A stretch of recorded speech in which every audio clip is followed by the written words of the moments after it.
მომუშავე ხალხის საქმე შემოსავალი და მარტო თავისთვის ჯიბეებისთვის უმაშობია. ჩვენ რა გავხდათ აქა?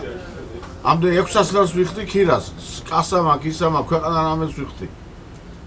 ესეც დამიშალე, მე რა ვქნა? ხმები უნდათ მე, ჩააპურთხან ხმებზე მე. თავრობა უნდა იყოს ხალხისთვის. ეგ არ არის ხალხისთვის ეს თავრობა.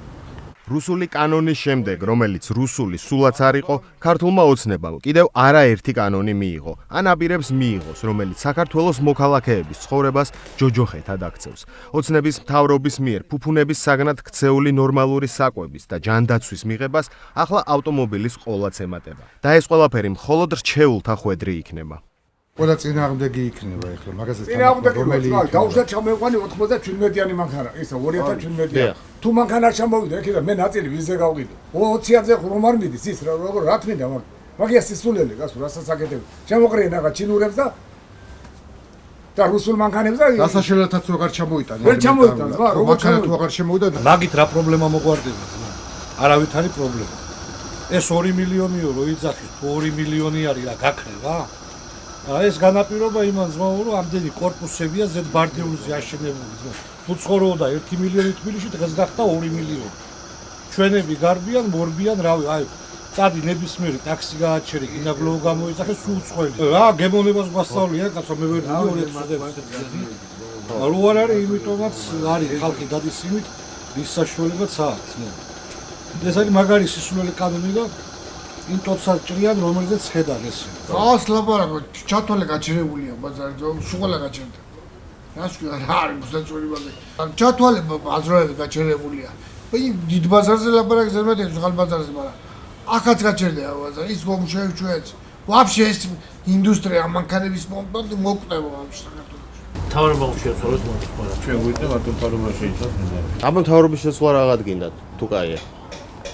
სხვა რამე არ მოხდეს.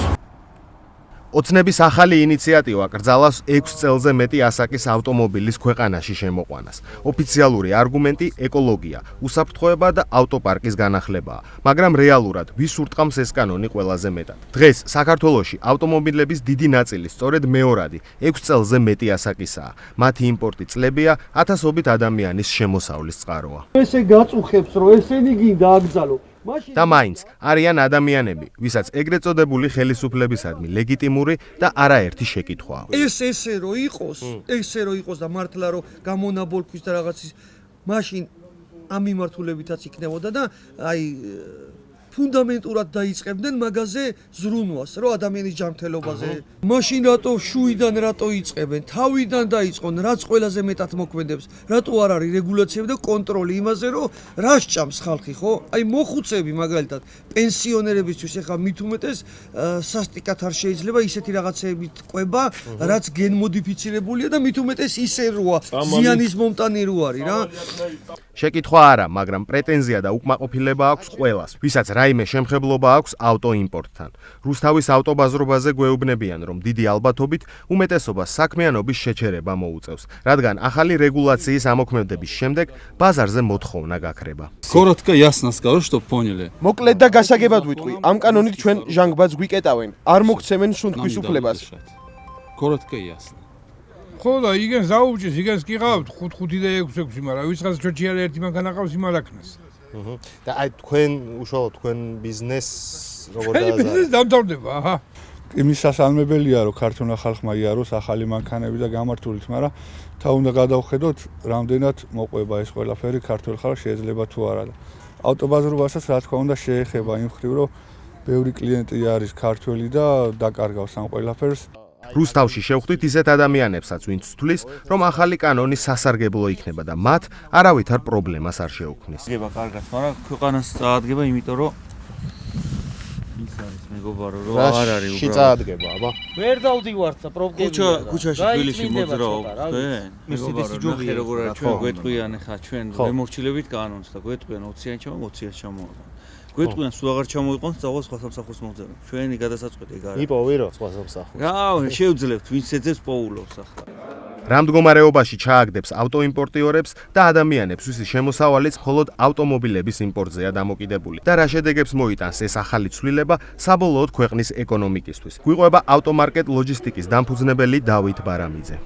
დაზარალებით ერთმნიშვნელოვნად დააზარალებს ლოჯისტიკურ კომპანიებს და იმპორტიორებსაც, მაგრამ თავარი არის იმდენად მეტ ადამიანს დააზიანებს გარდა იმისა, რაც ლოჯისტიკური კომპანიებია, რომ აი აქ არის დიდი პრობლემა და ბოლო ჯამში ქვეყანას დააზიანებს, იმიტომ რომ ჩვენ ვიცით, რომ ეს რეექსპორტი დაახლოებით 3 მილიარდამდე თანხას მოიცავს, ანუ 3 მილიარდამდე თანხა ტრიალებდა, ანუ გასულ 25 წელში, რაც ნიშნავს, რომ ჩვენი გამოთვლებით ნიშნავს, რომ დაახლოებით 40%-მდე შეიძლება შეამციროს თუ ეს კანონი სრული სიმკაცრით, რაზეც ახლა საუბარია, თუ ეს შევიდა ძალაში. ეკოლოგიაზე, საცობებზე და ადამიანების ჯანმრთელობასა თუ დისკომფორტზე ოცნებამ ვითომდა ზრუნვა, რატომღაც მცირე და საშუალო ბიზნესის გაჩერებით დაიწყო. როდესაც გაცილებით დიდ ეკოლოგიურ პრობლემას უქმნის ქალაქს საცხოვრებელ ადგილებში აღმართული ბენზინგასამართი სადგურები. ოცნების მტკიცებით ეს ევროპული სტანდარტია, თუმცა ევროკავშირის ქვეყნებში მსგავსი მკაცრი ასაკობრივი ზღვარი პირდაპირ არ მოქმედებს. რეგულაცია ეხება გამონაბოლქვს და ორიენტირებულია ტექნიკურ სტანდარტზე. მაშინ ჩდება კითხვა, ეს ეკოლოგიური რეფორმაა თუ სოციალური დარტყმა. ცალკე აღნიშვნას იმსახურებს დედაქალაქის ბეტონის ჯუნგლები.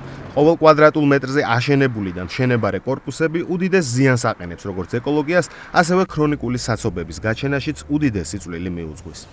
ახალი მიწისზედა და მეტროს მშენებლობა სამგორიდან ლილოს მიმართულებით. ასევე სამგორი აეროპორტი სამგორი, გონია რომ ეს არის დარწმუნებული ვარ, ერთ-ერთი უმნიშვნელოვანესი პროექტი, რომლის განხორციელებას ჩვენ ვიწყებთ 2019 წლის ბოლოს.